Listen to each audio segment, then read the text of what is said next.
Welcome from me, John Strickland, to the Aviation Festival here in Lisbon. It's October 2025, and I'm delighted to be joined by the Chief Executive of Ryanair DAC, Eddie Wilson. Eddie, welcome to the Aviation John, Festival. how are you? Good. Very well, pretty good. Just back from holiday and enjoyed a bit of sunshine here in Lisbon. How about yourself?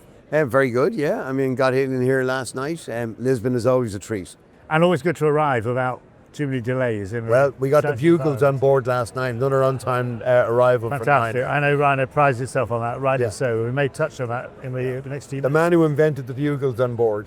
Was it you who did that? Yeah. I didn't know that, but I've heard it many times. I didn't realise you were the one who blew it as well. No. I'm still taking lessons. Okay, we better get up to speed on it, I think. Okay. Eddie, we're here towards the end of the summer. How's it looked for you over the last few months?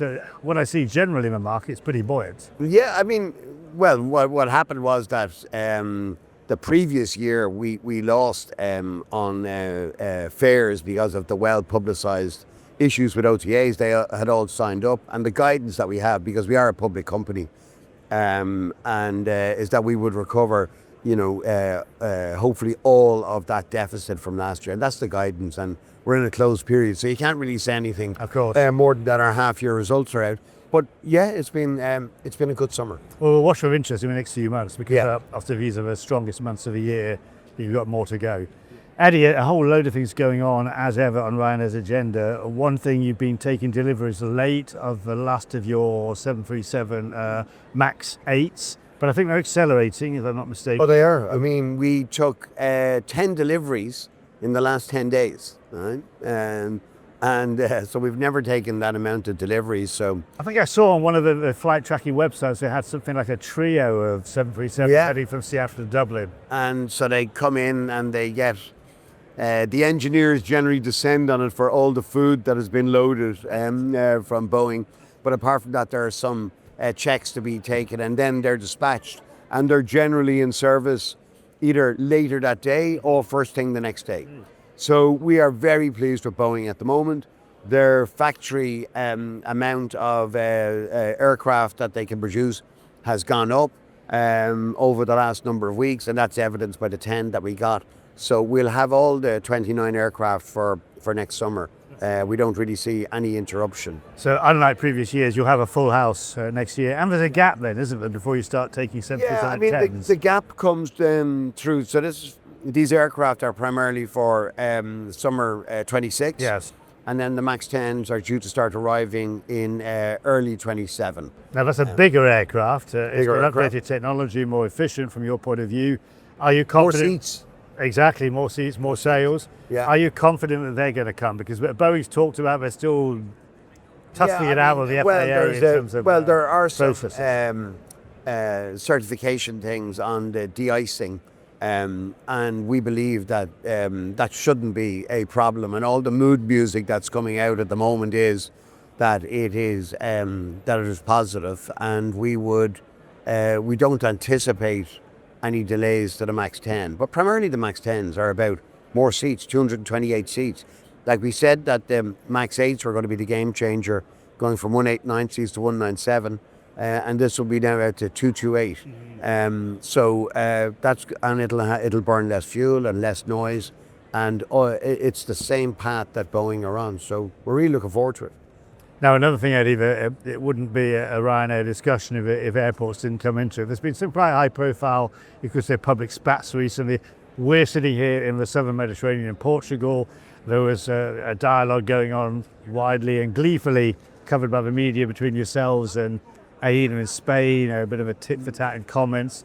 And anything to comment there, either Spain or in general? Because it's Ryanair, people are more aware of it, and we make our views known. But what you're actually seeing is what we predicted after COVID was there isn't enough capacity in the market, and countries, regions and airports, some reacted very quickly, some didn't. And you're now seeing that change happening where in the case of AINA, they don't recognise that the world has changed for short haul. While their focus is on long haul and connecting, they've got empty regional airports. That's the long and short of it. But you also have countries and regions like Sweden got rid of their aviation tax.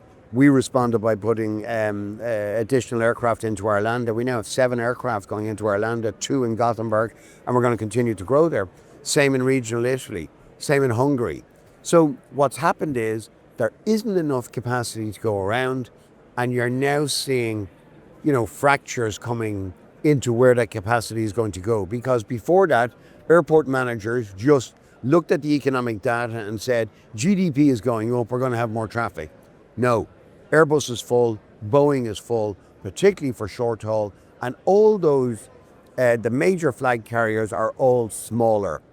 Lufthansa, Air France, KLM, SAS just come out of bankruptcy. They're all smaller. Who's going to fill those airports? Ryanair, 300 aircraft, we're front of the queue. And if you put charges up, well, that puts the decision on the table for us to reallocate that capacity. And that's what you're seeing playing out in various different guises. And one other piece of good news on the airport front, Eddie, is the capacity cap that was threatened at Dublin Airport is going to be lifted. It is. When the government say it, they do PR well. If you're picking it up, that they're going to lift it. The only reason that they've got the skids under them is that the the decision's not taken yet. Yeah, it's in Europe at the moment in the courts, which means it is effectively lifted in the short term, but it actually has to be lifted. But the American airlines, quite rightly, are saying this is a barrier to them expanding out of Dublin. And I think there's a real threat that Irish Airlines flying transatlantic could be stopped under the present administration in the US, and the Department of Transportation in the US have made it known we're not going to put up with this because they're saying the exact same thing about Schiphol and their attempts to restrict that. There are either open skies agreements between countries, these bilaterals, or there aren't. You can't have it both ways. Absolutely. Eddie, we're almost out of time for this quick soundbite of an interview. Let me just ask you one quick question. You're going paperless on boarding cards as we speak. Yeah, 12th of November, we're going to roll that out. 80% of our customers already do it. It's going to be better for customers in the long term. You don't, we save money and the environmental impact on the paper, but we're going to be much better able to manage disruption at the gate. And people who travel with Ryanair see the type of information that they're getting through the app now. This is the next stage in this. You'll be able to get through. There won't be any problems. If you lose your phone, if your battery goes, we deal with all of those nowadays. There won't be any more reissuing a boarding card. You'll either be checked in or you won't be checked in, right? If you're checked in and you don't have the card, we'll look after you. If you're not checked in, it's the same as it is today. But there won't be, we don't anticipate any problems, despite all the crowing about the world is coming to an end. It's not. It's going to be great. Eddie, we're good to go. Thanks so much for your time. Thanks, John. Thank you. Cheers.